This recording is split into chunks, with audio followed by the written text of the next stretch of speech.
Hello and welcome to another YouTube video from the muscle professor. आज की हमारी video है इंटरमिटेंट फास्टिंग के ऊपर। जानेंगे कि इंटरमिटेंट फास्टिंग होता क्या है, क्या होते हैं इंटरमिटेंट फास्टिंग के ट्रेंड्स, फास्टिंग के आवर्स कितने रहेंगे, ईटिंग आवर्स कितना रहेगा, क्या खा सकते हैं ईटिंग आवर्स में, फास्टिंग आवर्स में क्या कोई चीट ऑप्शंस है या आपको प्लेन फास्टिंग करनी है। साथ ही साथ ये भी जानेंगे कि इंटरमिटेंट फास्टिंग का बेनिफिट क्या है ह्यूमन बॉडी के ऊपर और साथ ही साथ उसके क्या नुकसान हो सकते हैं। आज के वीडियो में हम पूरी डिटेल डिस्कशन करेंगे इसके ऊपर, तो स्टे कनेक्टेड, स्टे ट्यून और वीडियो को पूरा अंतिम तक देखिए। अगर चैनल को सब्सक्राइब नहीं किया है आपने तो नीचे जाके चैनल को सब्सक्राइब जरूर करें, बेल आइकन को भी प्रेस करें ताकि वीडियो टाइमली आप तक पहुंचते रहे और आप इस चैनल से यूं ही कनेक्टेड रहें। तो stay tune and watch the video till the last. Thank you.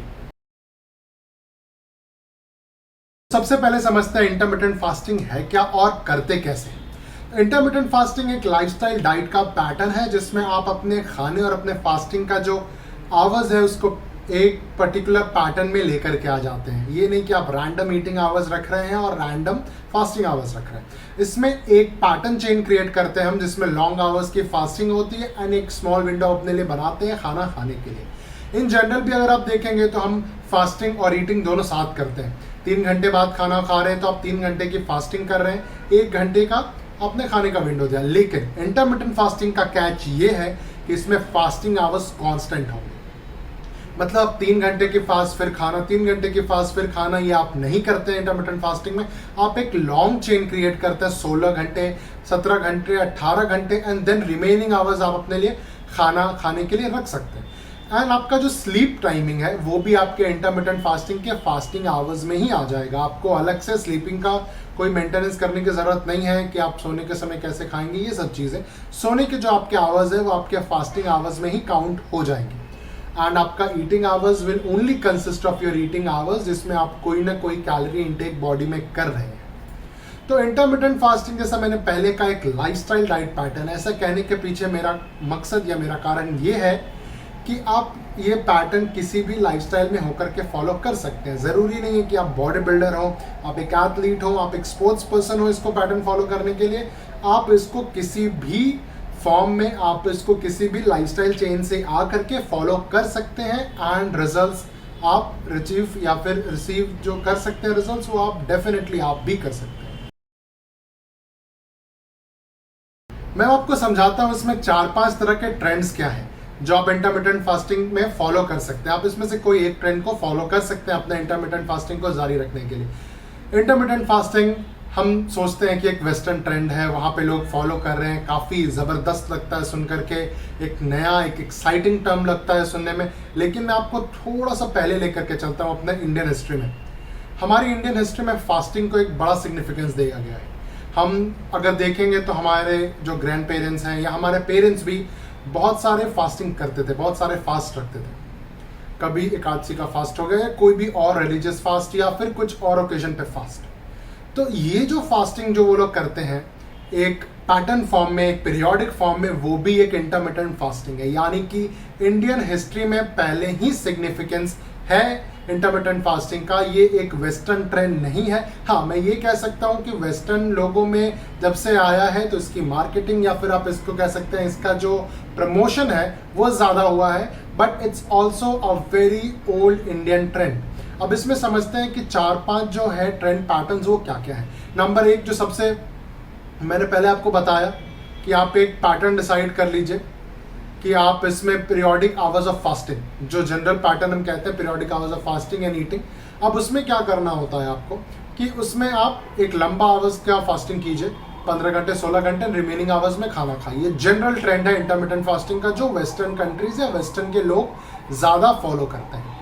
Next pattern इसमें एक आता है ऑल्टरनेट डे फास्टिंग। एक दिन खाना खाइए, एक दिन फास्टिंग कीजिए, एक दिन खाना खाइए, एक दिन फास्टिंग कीजिए। थोड़ा मुश्किल ज़रूर लगता है लेकिन जिनको रैपिड फैट लॉस करना, फैट लॉस नहीं कहूँगा मैं, रैपिड वेट लॉस करना, उनके लिए एक अच्छा पैटर्न है। आज खाइए कल फास्टिंग, आज खाइए कल फास्टिंग। आपकी बॉडी एक दिन कैलोरी में ले रही है, थोड़ा सरप्लस होगी, अगले दिन कंप्लीटली डेफिसिट यानी 0 पे स्टैंड करेगी, थोड़ा मोड़ा अगर आपको मान लीजिए अमीनोज वगैरह ले रहे हैं तो 100 कैलोरीज में काउंट करता हूँ दिन के, बट फिर भी आप एक कंप्लीट डेफिसिट स्टेट में चले जाएंगे। थर्ड पैटर्न होता है 5:2 का पैटर्न। 5 दिन खाना खाइए और 2 दिन जो कैलोरीज होंगी वो 400-500 कैलोरीज होंगी आपकी, ताकि आपकी जो कैलोरी वैल्यू एकदम मिनिमम चली जाए। 3 पैटर्न मैंने आपको बता दिए। 4 दिन होता है once in a while intermittent fasting. आप वीक में कोई एक दिन पकड़ लीजिए, जो इंडियन हिस्ट्री में बहुत कॉमन है।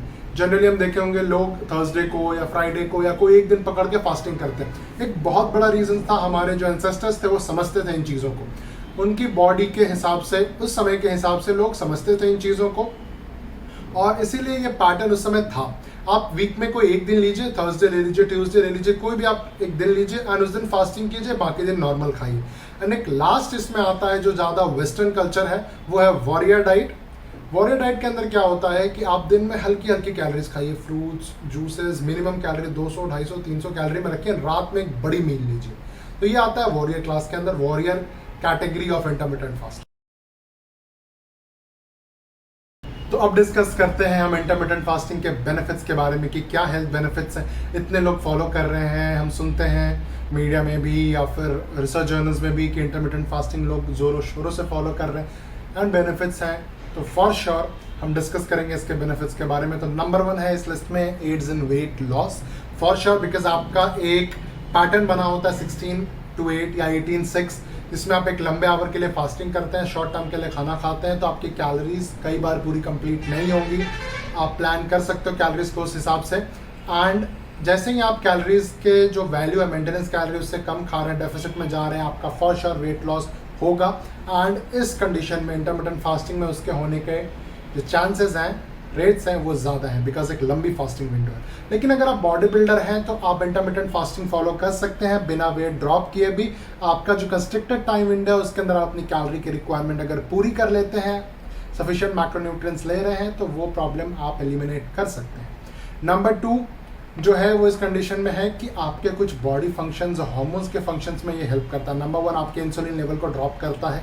HGH यानी human growth hormone responsible for all your growth functions, उसको स्पाइक करता है। Third, cell functions, extra waste जो है बॉडी से उसको निकालने में मदद करता है। थर्ड एक फैक्टर शो किया गया ऑक्सीडेटिव स्ट्रेस का। ऑक्सीडेटिव स्ट्रेस तब होता है जब आपके बॉडी के फ्री रेडिकल्स और एंटीऑक्सीडेंट के बीच में एक इम्बैलेंस क्रिएट हो जाता है। एंड शो किया गया कि इंटरमिटेंट फास्टिंग उस फैक्टर को कवर अप करने में बहुत हद तक सहायक है।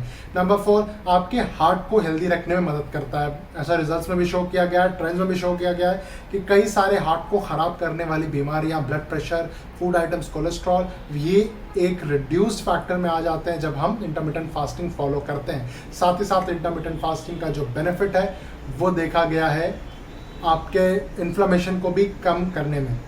नेक्स्ट इसमें एक फैक्टर आता है BDNF का, जो कि ब्रेन से रिलेटेड है। BDNF जब हाई होता है, एक हार्मोन है, जब हाई होता है तुम्हारा ब्रेन प्रॉपर फंक्शन करता है। BDNF है ब्रेन डेराइव न्यूरोट्रॉपिक फैक्टर। जब इसकी कमी होती है तो बॉडी में मेंटल इलनेस और मेंटल सिकनेस जैसे सिचुएशंस क्रिएट हो जाते हैं।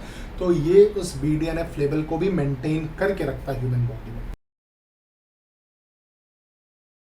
बेनिफिट्स तो डिस्कस कर लिया है हमने इंटरमिटेंट फास्टिंग का। अब थोड़े जो इसके ड्रॉबैक्स हैं या थोड़े जो डाउन साइड्स हैं वो भी डिस्कस कर लेते हैं। ये टोटल गुडी चीज़ नहीं है। कुछ चीज़ें हैं जो आपको ध्यान में रखनी चाहिए, या कुछ चीज़ें जो हैं जो आपको अब्सटेन करती हैं इंटरमिटेंट फास्टिंग में करने के लिए या इसको फॉलो करने के लिए, तो वो भी चीज़ें समझ लेते हैं ताकि आप एक प्रॉपर इंटरमिटेंट फास्टिंग फॉलो कर सकें। नंबर 1, इंटरमिटेंट फास्टिंग में कई बार ऐसा होता है कि आपके बॉडी के सारे मैक्रो या माइक्रो न्यूट्रिएंट्स की जो रिक्वायरमेंट है वो फुलफिल ना हो पाए, बिकॉज ईटिंग विंडो बहुत छोटा होता है। ये प्रॉब्लम पर्टिकुलर आती है जब 16-8 का फॉलो कर रहे हैं आप। तो क्या होगा, कई बार आप एक छोटा विंडो के कारण जितने भी आपके एसेंशियल माइक्रो न्यूट्रिएंट्स है, मैक्रो न्यूट्रिएंट्स है, उसके लेवल्स पूरे नहीं हो पाते हैं बॉडी में। नंबर 2 है इसमें कि एक टफ पैटर्न है, नो डाउट। फास्टिंग करना है, कम खाना खाना है, एक विंडो में खाना खाना है, बीच में भूख लग गई तो आपको नहीं खाना है। तो कई लोग ना इसको मेंटली एक्सेप्ट नहीं कर पाते इतनी आसानी से। तो अगर आप मेंटली एक्सेप्ट नहीं कर पा रहे हो तो आपके लिए मुश्किल है। 10 दिन की या 5 दिन का कोई खास फ़ायदा नहीं होगा। तो थोड़ा वो एक इसका है साइड कि आपको ये ध्यान में रख कर ही करना चाहिए। थर्ड फैक्टर जो इसका मैं आपको कहूँगा वो ये है कि कुछ कंडीशंस, हेल्थ कंडीशन, जैसे कि अगर आप प्रेग्नेंट हैं या फिर आप ब्रेस्ट फीडिंग कंडीशंस में हैं या फिर आप कोई पर्टिकुलर न्यूट्रिशन फैक्टर या कोई पर्टिकुलर न्यूट्रिशन प्रॉब्लम से जूझ रहे हैं, तो मैं रिकमेंड करूंगा आप उस केसेस में इसको ना फॉलो करें। वाई? बिकॉज क्योंकि आपके बॉडी का न्यूट्रिशन पैटर्न की जो रिक्वायरमेंट है बिल्कुल डिफरेंट है, आपको हर कुछ घंटे में खाने की ज़रूरत है, तो उस केस में आप प्रॉपर इसको फॉलो नहीं कर पाएंगे, ना कोई रिजल्ट मिलेगा। ये सब इसकी जो चीज़ें हैं ये थोड़ा आपको ध्यान रखने की ज़रूरत है। बाकी इस कंडीशन में कोई प्रॉब्लम नहीं है, आप इंटरमिटेंट फास्टिंग को फॉलो कर सकते हैं। तो मैं एक थोड़ा आपको क्विक ओवरव्यू दे दूं इंटरमिटेंट फास्टिंग का। जैसे पहले बताया कि फास्टिंग आवर्स हो जाएंगे आपके और ईटिंग आवर्स हो जाएंगे, आपको सेपरेट करके रखना। या तो आप एक ही दिन में बना सकते हो 16-8, 18-6 का एक पैटर्न, जिसमें जो बड़ा नंबर है वो हमेशा आपका फास्टिंग का नंबर है, छोटा नंबर आपका ईटिंग पैटर्न का नंबर। दूसरा आप बना सकते हो वीक में एक दिन फास्टिंग किया बाकी दिन खा रहे हो। आप वो ये कर सकते हो कि 5 दिन नॉर्मल खा रहे हो, 2 दिन आप 500-400 कैलोरीज के हिसाब से खाना खा रहे हो। एक वॉरियर डाइट फॉलो कर सकते हो, दिन में थोड़ा थोड़ा खाया और रात में एक बड़ा खाना एक बार में खा लिया। या फिर एक दिन फास्टिंग एक दिन ईटिंग फास्टिंग, ये फॉलो कर सकते हैं। अब इंटरमिटेंट फास्टिंग में 2 चीज़ें मैं बहुत ज़रूरी बताना जा रहा हूँ, अब ध्यान से सुनिए। अगर ये 2 चीज़ें आप समझते हो तो आपके लिए इंटरमिटेंट फास्टिंग को समझना करना आसान है। नंबर 1, आप फास्टिंग आवर्स में कुछ भी नहीं खा सकते, फ्लैट क्लियर स्टेट में। कुछ चीज़ें का जो है इसमें एक्सेप्शन है। आप चाहो तो चाय पी सकते हो, ग्रीन टी पियो, 0 कैलोरीज। आपको एकदम 5-10 कैलोरीज की कोई चीज़ है टोटल कैलोरीज, तो वो आप ले सकते हो। आप अमीनोज ले सकते हो, लेकिन अगर आप टोटल ब्लैंक कैलोरी में रहना चाहते हो, 0 कैलोरी सोडास पियो, वाटर, ग्रीन टी, ये सब चीज़ें पी सकते हो 0 कैलोरीज की जो भी हैं। लेकिन अगर आप थोड़ा मार्जिन रखते हो 10 कैलोरी 12 कैलोरी, तो आप अमीनोज आपके BCAA फॉलो आप ले सकते हो इस दरमियान। नेक्स्ट आपको ध्यान क्या रखना है कि हमेशा आपका फास्टिंग आवर लंबा होगा। एंड ये जो फास्टिंग आवर जो आप फास्टिंग के आवर्स हैं वो एक साथ होंगे, 16 घंटे एक साथ। ये नहीं कि 2 घंटे फास्टिंग 1 घंटे खाए, 2 घंटे फास्टिंग 1 घंटे खाए, 4 घंटे फास्टिंग, फिर ऐसे नहीं। वो क्यूमुलेटिव एक साथ होंगे, सारे फास्टिंग आवर्स एक साथ होंगे। ईटिंग का आपका जो विंडो वो एक साथ होगा। ये नहीं कि 1 घंटे आपको खाना मिलेगा फिर आपको 6 घंटे फास्टिंग करनी पड़ेगी, फिर 1 घंटे। ईटिंग का भी एक साथ, फास्टिंग का भी एक साथ, दोनों सेपरेट आउट होंगे। एंड अच्छा प्लान है, आप फॉलो कर सकते हैं। वेट लॉस के लिए बहुत ज़बरदस्त है, आप इजीली फॉलो कीजिए। जो चीज़ें मैंने आपको बताई बस उसका ध्यान रखिए and you can stick to this plan without any second thought. Thank you very much for watching the video till the last. उम्मीद करता हूँ आपको इंटरमिटेंट फास्टिंग का ये कंटेंट पसंद आया होगा। आप इसको ज़रूर फॉलो करें। अगर आपको कुछ फिर भी क्वेश्चंस आते हैं, क्वेरीज आती हैं, तो मुझे आप डिस्क्रिप्शन बॉक्स में बता सकते हैं, या फिर आप मुझे इंस्टाग्राम पर भी मैसेज कर सकते हैं। आप मेरे वेबसाइट के चैट बॉक्स में भी मैसेज कर सकते हैं, मैं फॉर श्योर आपके मैसेज का रिप्लाई करूँगा। इस वीडियो को शेयर कीजिए जिन लोगों को ज़रूरत है या समझने की ज़रूरत है कि इंटरमिटेंट फास्टिंग है क्या, या जो मैंने इसके बेनिफिट्स बताई लोगों को, अगर वैसी कुछ रिक्वायरमेंट है या वैसे कुछ हेल्थ कंडीशन के लिए इंटरमिटेंट फास्टिंग करना है या शुरू करना है, तो समझ पाएँ कि इंटरमिटेंट फास्टिंग कैसा है, उसके लिए भी आप ये वीडियो शेयर कर सकते हैं। एंड वीडियो को लाइक ज़रूर कीजिएगा एंड चैनल को फॉर श्योर सब्सक्राइब कीजिए, ताकि मैं आप तक ऐसे इंटरेस्टिंग कंटेंट्स पहुंचाता रहूं।